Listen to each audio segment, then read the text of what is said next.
Hi guys, welcome back to another tutorial video. So in today's video, I'll show you how to fix mismatched colors and lighting in Meccha Chameleon.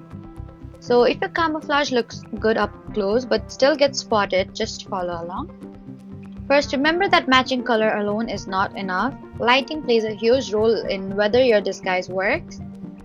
Next, use the eyedropper tool directly on the exact object or wall you want to plan to hide near. And avoid copying colors from a different location because lighting can vary across the map. After that, position yourself where the lighting matches the object you're copying. Bright areas, shadows, and reflection can completely change how your paint looks.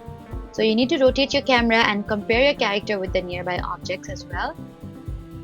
And if something looks off, adjust your paint until it blends naturally.